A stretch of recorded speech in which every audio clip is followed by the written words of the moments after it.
ኡስታዝ ጀማል የሚባል ሰው ልክ ደሞዝ እንደሚከፈላቸው ጋዜጠኞች ነጋ ጠባ በአረብኛ ኢትዮጵያ ላይ የሚሰራጨውን መርዝ በአማርኛ እየተረጎመ ስለ ኢትዮጵያ የሚጣበቅ ጀግና አለ። ብቻውን አሸማዳ ወቶቶ ሮባራ ከም ጅርቱ ሀረ ቪዲዮ ገመቹ tokko isiniif qabadee dhufeetin jira jalqabarratti ustaasa yookaan sheek Jamaal Aliyyi baga gammadee siin jechuu barbaada baga harka muummicha ministeera Itoophiyaa Dr. Abiy Ahmad harka badhaasa fudhatte jechuuniin barbaada jechuudha. Kanatti aansee jechuudha muummicha ministeera haala kanaan jechuudha uummata isaa yookaan hayyoota isaa akkasumallee namoota gurguddaa saba isaatii fi sabaaf sablammoota hundumaa jechuudha haala ajaa'iba ta'een badhaasaa jira jechuudha. Haala hojii isaarra dhaabbatee badhaasaa jira.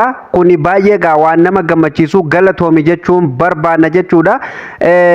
Sheek Jamaal Aliyyi maaliif badhaafame kan jedhullee jechuudha waliin ilaala jechuudha. Daawwattoota kiyya baga irra deebiin gara chaanaala Oromaan dhuftanii namoonni haaraa dhuftan subscribe godhaa maatii keenyatti dabalamaan isiniin jedha daawwattoota kiyya. Egaa akkuma beekamu akka Itoophiyaatti sadarkaa 18ffaa irratti jechuudha argama Sheek Jamaal Aliyyi maaliin yoo jettan jechuudha kan inni ittiin badhaafame gibira kafaluun fakkeenyaaf abbootii qabeenya Itoophiyaa keessa jirtu hundumaa walitti qabamee jechuudha warreen gaa jechuun yeroo kana jennu namoota gibira gurguddaa kafalan jechuudha akka Itoophiyaatti beeka akka Itoophiyaatti gibira gurguddaa wal dorgommiin kafalan eenyu dura kafalan keessa Sheek Jamaal Aliyyi 18ffaa nama 18 qofatu dura jira jechuudha daawwattoota kiyya. Kanaan badhaafame gaa harka muummicha ministeerarraa badhaasa bara 2024 yookaan bara 2017 akka lakkoofsa Itoophiyaatti fudhatee jira jechuudha. Baga gammadee jechuun barbaadna jechuudha. Namni kuni ustaaza qofa osoo hin taane nama beekaa nama hayyuu nama yeroo ammaa kana akka Harargeen nan qaba kutaan Harargee nan qaba jettee yaaddu keessa ustaas Sheek Jamaal Aliyyiiti jechuudha. Baay'ee nama gara laafessa akkasumallee namaaf rifatuu fi nama biyyarratti qoosaa hin beekne jechuudha. Yoo viidiyoo kana dura Dr. Abiy Ahmad afaan isaatiin dubbate tokko dhaggeeffatanii turtan jechuudha. Waan ustaasni kun ta'e achirraa baay'ee hubattan jedhee yaada jechuudha. Nama biyya ofii irratti jechuudha wareegamuu barbaaduu fi wachuun gamanaa osoo itti wachu jechuudha biyya isaa jechuudha akka malee nama jaallatu. Kanaaf immoo muummichi ministeerallee nama akkanaa kana jajjabeessi akka namni kun hamilee godhatuuf waan akkanaa kana godhuufin baay'ee gaariidha. Bara wayyaanee keessa gaa kunuu hin jiru jechuudha. Namuma keessaa fuugaa nama Oromoo akka inni mataa ol qabatee jiraatu hin barbaadanii mootummoota darban keessatti jechuudha. Har'a garuu osoma mootummaa keenyaa miti Dr. Abiyyiin biyya gurguratee Dr. Abiyyiin mootummaa keenyaa miti Dr. Abiyyiin qabsoo Oromoo qabsoo qeerroo fi qarree dabarsee kennee jennee nuyyuu jechuudha irratti duulaa ture. Namoonni baay'een alaa fi keessalleen inuma alaa keessa bar gurraacha bira darbee adiilleen irratti duulaa ture jechuudha. Garuu namni kun nama baay'ee kaayyoo cimaa qabuu fi akkasumallee nama muuxannoo gahaa qabuu ofitti amanamummaan deemu waan ta'eef obseet akkasumallee seenaalee isaan dura darban irratti hundaa'uun biyya Itoophiyaa nan ceesisa yookaan saba kiyyallee mataa waliin qabachiisa jee kaayyoo ofii qabatee deemaa ture jechuudha. Har'a garuu yeroo inni hayyoota ofii badhaasuu fi akkasumallee artistoota keenyallee baay'ee mataa ol qabaa jira jechuudha. Kanaafuu biyyi keenyalleen waan duraan keessatti hin eegamnetu keessatti dalagamaa jira jechuudha. Baay'ee namatti tola dhugaa dubbatuuf maaliif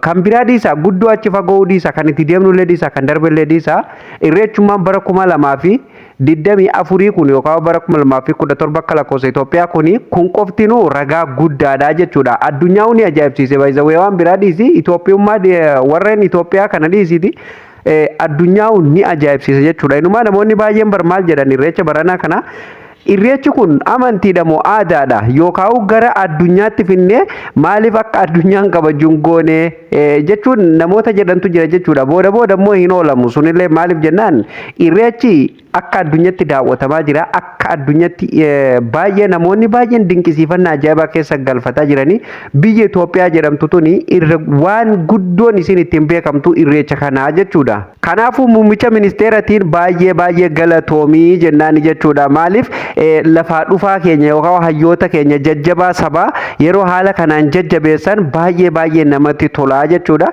Sabni Oromolleen garaa ittiin jabaatu garaan jabaatu ni beekna. Maaliif jechuun waan tokko garuu wanni beekuu qabnu waa'ee biyyarratti namoonni baay'een jechuudha mootummaa kana yeroo baay'ee ifirraa fageessuuf yaala yookaan akka diinaatti ilaala jechuudha. Yoo Oromoo ta'e maaliif akkanan goone maaliif akkas hin goone namoonni akkanumaan usaniitu bakka isaan hin nyaanne hooqatanii baay'eetu jira jechuudha. Wanni beekuu qabdan biyyi addunyaa kana irratti mootummaa qabatee namni mootummaa ta'e kamiyyuu kan saba isaa osoo hin miidhin yookaan biyya san keessatti osoo nageenya qofaan mooyee nageenya qofaan bu'u hin jiru san akkasitti hubadha. Maaliif keessafuu biyyi keenya biyya sabaa fi sablammoonni keessa jiraatu yoo xiqqaate sabaa fi sablammoota 86 ol kan keessa jiru duraan 83 ol jedhamaa ture amma 86 olitti ol hiiqee jira jechuudha. Biyya sabaa sablammoonni hangasii sun keessa jiru afaan adda addaa dubbatu amantii kophaa qabu akkasumatti aadaa adda addaa qabu keessatti lolli hin jiru poolisoonni nama hin tuqu jechuun yookaan poolisoonni nama hin tuqu akkasumallee nama reebuun hin jiru yookaan lolli hin jiru wanni jedhamu suni sobaa beeka isinii galee suni soba lakki sabni kiyya qofti maaliif miidhamaa wanni jedhamu sunillee sobaa beeka jechuun kana yeroon jedhu namoonni tokko iree akka mootummaan sun saba miidhuu barbaadda yookaan akka mootummaan kun uummata keenya miidhuu barbaadda kan jettanillee hin dhabamtan noo akkas jechaa hin jiru anka jedhaa jiru.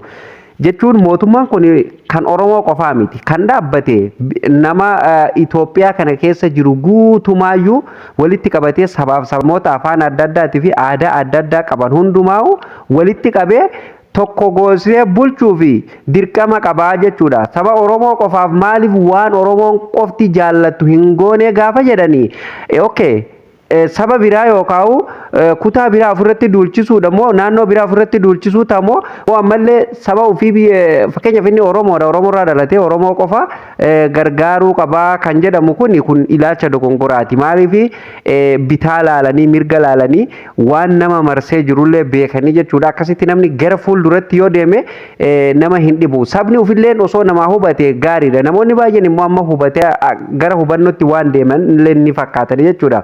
Kanaafuu gabaabdumatti badhaasa akkanaa kana harka muummicha ministeera irraa argatuun baay'ee kan nama gammachiisu.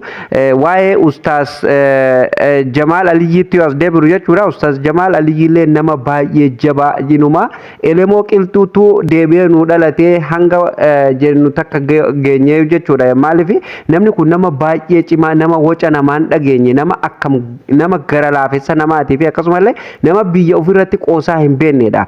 Gara amantiitiinis akkasumallee gara aadaa Oromootiinis gara akkasumallee birmadummaa sabaatiinis nama waan hundaan uf danda'e aadaa namatti hin buune aadaa ofii leellisu akkasumallee nama amantii namatti hin buune amantii ofiitiin boonu akkasumallee nama kutaa namatti hin buune kutaa hundaa ija tokko laaluu fi nama addaan hin hirre lagaan nama hin hirre amantiin nama hin hirree fi akkasumallee nama akkaan biyya ofii jaallatudha. Duuba namni akkanaa kun badhaafamuu hin qabu. Asila inumaa kun itti xiqqaataa hunjaan dhugaa dubbatuuf itti xiqqaata jechuun namoonni isa dura jiran baay'eedha. Waa'een isaa kun qofti maaliif leellifamaa yookaan maaliif dubbatama namoonni jedhullee ni dhabamanii jechuudha. Kuni kan nama birallee kan faarsu qaba isaanillee nama faarsanii qabanii jechuudha. Jechuun yeroon kana jedhu atillee waan deeggartu qabda anillee waan deeggaru qaba. Kanaaf immootu anis waanuma deeggaru saniin deeggiree leellifadha atillee waanuma deeggartu san deeggartee leellifattaa jechuudha. Akkuma naan kiyya leellifadhu atis kan kee leellifatuu ni dandeessa. Hin xiqqeessin kan namaa malee sigalee kan namaa xiqqeessitee kan kee leellisin malee jechuudha. Kan kee leellifatuuf mirga kan namatti hin bu'inii malee jechuun kana yeroon jedhu Sheekh Jamaal Aliyyi yookaan Ustaas Jamaal Aliyyi kiyya qofa jechuu miti beekaa. Kana yeroon jedhu namni bal'isee yaadu ni beektan jedhee yaada jechuudha. Fakkeenyaaf namni tokko gaafa Oromoo tahee dhalatu ati yoo isa beektes yoo isa beekuu baattes Oromoo ta'eetuma dhalate kutaa fedhe keessa haa dhalatu. Arsii haa ta'u, Jimmaa haa ta'u, Harargee haa ta'u, Booranaa haa ta'u, Iluu haa ta'u, Wallaggaa haa ta'u kutaa kam keessayyuu yoo dhalate Oromoo tahee dhalate jechuudha. Kan keeti si ilaallata waa'een isaa si ilaallata waa'een kan kee isa ilaallata jechuudha. Maaliif nu Oromoo dhagaa dhiiga tokko ilmaan abbaa tokkooti waan ta'eef jechuudha. Kanaafuu gabaabdumatti baga gammaddeen jechuun ni barbaada. Badhaasni akkanaa kun Ustaaz Jamaal Aliyyii qofaan hin malle namoota baay'ee namoota waan baay'ee waan hedduu waan gurguddaa biyya kana keessatti dalagaa jiran baay'eetu jira kan maqaan isaanii hin mul'annee fi kan sooshaal miidiyummaan kunuu hin beekne lafarratti namoonni waa baay'ee dalagaa jiran hedduutu jira jechuudha. So kanaafu namoota akkasiisanillee otoo haala kanaan itti dhiyaatamee jechuudha badhaafamee baay'ee nama gammachiisa hedduu namatti tola. Maaliif namoonni isa duuban dhufanillee hawaasnillee waan akkanaa kana ilaaleeti paartii kana deeggaruuf akkasumallee paartii kana akka gara ufitti fudhatuuf baay'ee kan gargaaru jechuudha. Fakkeenyaaf ani akka mataa kiyyatti nama paartii badhaadhinaa kana deeggaraa hin turin mootummaa biyya bulchaa jiru kanaa Dr. Abiy Ahmed jechuun hin deeggarullee nan jaalladha garuu hin deeggaru. Maaliif Oromoo sababa ta'eef baay'een jaalladha jechuun namni tokko beekaa waan isin beekuu qabdanii nama tokko kan jibbitu yookaan kan jaallattu akkasumallee kan deeggartu namummaa isaa osoo hin taane si galee namummaa isaatiif eenyumtuu nama hin jibbu kan jibbamuu fi akkasumallee kan deeggaramulleen hujii kan keetii jechuudha. Dr. Abiy Ahmed hujii isaa hujii gaarii dalagee kan jedhuu fi hujii baay'ee dalage waan hedduu dalage biyya Itoophiyaa san keessatti dhugaa dubbatu waan gaariillee dalage waan hamtuullee hedduu dalage garuu mootummaan kamiyyuu beeka gaarii qofaan koree gaarii qofaan kan bu'u hin jiru akkasumallee hanga xumuratti gaarii qofaan yookaan waan nagaa qofaan kan ofu hin jiru jechuudha. Kanaafuu waan jaloo isaa jiraa fi akkasumallee bukkee isaa jira yookaan cinaa isaa jirallee sirriitti bal'ifnee yoo ilaalle wanni nu galu hedduudha jechuudha. Kanaafuu baay'ee galatoomii jennaani jechuudha. Baay'ee yeroo hayyuu keenya kanatti nuuf badhaasu dhugaa rabbi ani baay'ee gammachuun natti dhagamaa jechuudha. Kanaafuu galata guddaa uummata Oromoo biraa qabdaa jennaani. Egaa daawwattootaaf kabajamtoota viidiyoon kana fakkaata jechuudha. Maaliif viidiyoo kana baay'ee gammachuu waan na dhagamin isiniif waraabe daawwattoota kiyya gammachuu kanaan illee isin biraan ga'uun qaba jedhee isiniif waraabe na dura arguullee dandeessanii qaata jechuun guyyaa lama moo kana dura kan badhaafame garuu baay'ee waan natti toleefin viidiyoo irraa isiniif waraabaa jira jechuudha. Kana fakkaata kanarraa isiniif qopheesse baga irra deebiin gara chaanaala Oromaan dhuftanii namoonni haaraa dhuftan sabiskiraayib godhaa maatii keenyatti dabalama viidiyoo laayik godhuu hin dagatinaan isin jedha daawwattoota kiyya qophiin irraa goolabameera qophii itti aanu nama walitti deebinutti nagaa ta'a.